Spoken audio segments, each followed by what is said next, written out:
اهلا بكم في حلقه جديده وقويه جدا من قناه زياد سبورت. النهارده الحلقه العاشره من سلسله الدوري المصري. قبل ما ابدا الحلقه، دوس لايك واعمل اشتراك لقناه زياد سبورت فضلا وليس امرا، ودوس الجرس عشان يوصلك كل جديد. والنهارده الحلقه بعنوان المتصدر والوصيف ما بين الزمالك والمصري. المصري طبعا المتصدر والوصيف نادي الزمالك. النهارده هنتكلم عن مباراه كلنا منتظرينها، مباراه قويه جدا هتكون ان شاء الله ممتعه بكره الساعه 8 في استاد برج العرب. الاول كالعاده نبدا باحصائيات الفريقين. نبدا باحصائيات نادي الزمالك. حسيتنا الزمالك المرة اللي فاتت كان الزمالك بيلعب وادي دجلة. طبعا الزمالك خسر 2-1 من وادي دجلة. الشوطات أو التسديدات 11 للزمالك 12 لوادي دجلة. على الجون 2 بس للزمالك من 11، 6 لوادي دجلة. فوادي دجلة متألق ومتفوق في الحاجات دي. الاستحواذ 44% من الزمالك، 56 لوادي دجلة. وادي دجلة متفوق. الباص 256 باصة لنادي الزمالك، 317 باصة لوادي دجلة، فبرضه وادي دجلة متفوق. دقة التمرير 67%، ودي نسبة وحشة جدا. ودقة التمرير عند وادي دجلة 83%، نسبة كبيرة كويسة جدا. الأخطاء لنادي الزمالك 9، وادي دجلة 23، أخطاء عالية.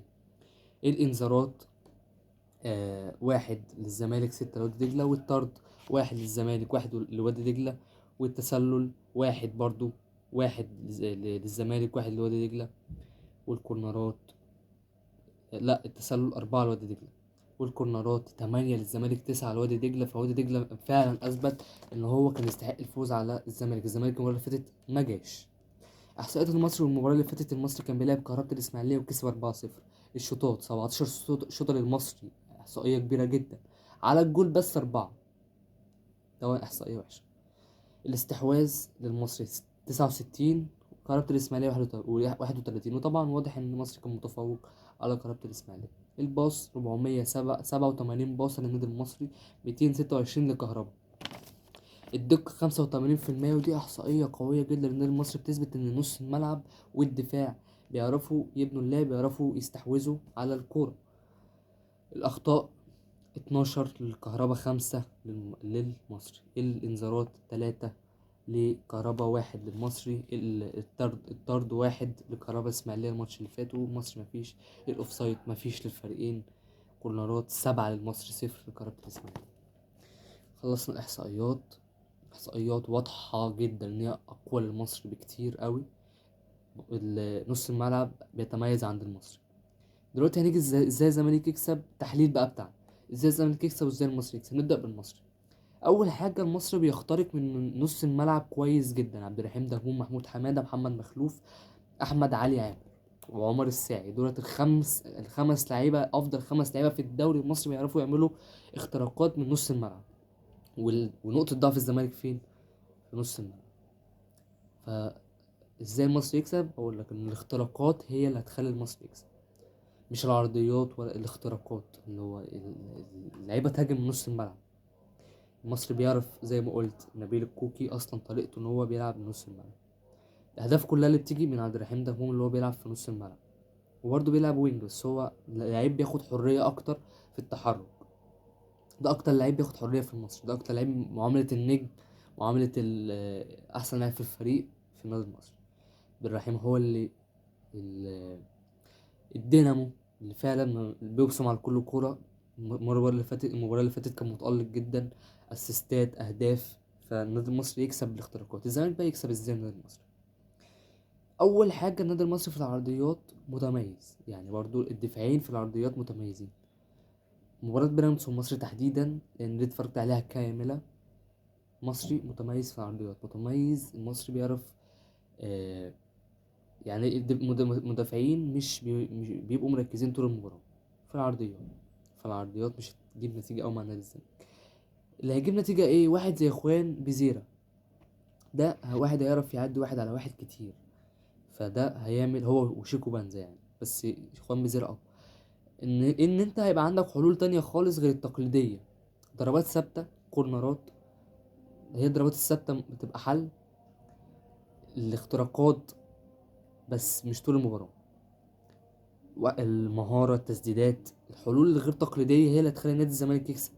انت مش هتفضل تعمل بيلد اب زي المباراة اللي فاتت لحد ما يدخل فيك جونين. لا، انت لازم تلعب على طول عشان تجيب الجون والتاني عشان تخلص المباراة. المصري لو جاب جون هيكسب زي اخر 6 مباريات ما بين الفريقين المصري كسبان 5 منهم. فإحصائية قوية جدا للنادي المصري. المصري بصراحة يعني مواجهات بالنادي الزمالك الأخيرة فوز بنسبة 90%. يعني كفيرا قدام اختبار كبير جدا نبيل الكوكي. مباراة تكون صعبة جدا على الفريقين.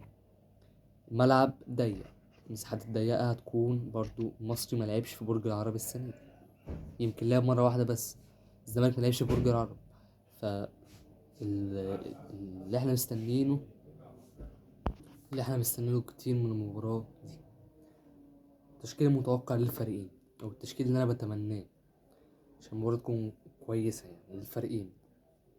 نبدأ بالمصري: عصام ثروت، باري محمدي، وانا اتوقع ان خالد صبحي هيلعب اساسي بعد رجوعه من المنتخب والاداء اللي هو قدمه. احمد عيد برضو بعد رجوعه من المنتخب الاداء اللي قدمه. عمرو السعداوي. والثلاثي بتاع نص الملعب: محمود حمادة وعمر الساعي واحمد علي عامر. لا، عمر الساعي ومحمد مخلوف ومحمود حمادة.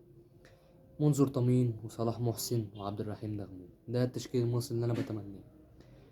اول متوقع: نادي الزمالك: صبحي، حسام عبد المجيد، صلاح مصدق، عمر جابر، بنتايج، دونجا وعبد الله السعيد وناصر ماهر. وانا اتمنى ان احمد حمدي هو اللي يلعب. ناصر ماهر لازم يتشد عليه شويه عشان يرجع لمستواه. يعني انا اتمنى ان احمد حمدي، التشكيل اللي انا متمنيه احط فيه احمد حمدي. المتوقع يكون في ناصر ماهر، بزيرة وشيكو بنزا وعدي. التشكيله المتوقعه زي ما قلت، الفريقين عندهم حلول كتير قوي، بس كل فرقه بتتميز بحل هو الاكتر. يعني الاختراقات للنادي المصري ونادي الزمالك المهاره وكره السله. بتاعت الحلقة. أتمنى إن شاء الله تكون مباراة قوية، وأنا توقعي للمباراة هيكون 4-2 لنادي الزمالك، وإن شاء الله نشوف مباراة قوية. اعمل اشتراك لقناة زد سبورت فضلا وليس أمرا، ودوس اللايك على الحلقة ودوس الجرس عشان يوصلك كل جديد. وسلام، استنوني في حلقات تانية من سلسلة الدوري المصري.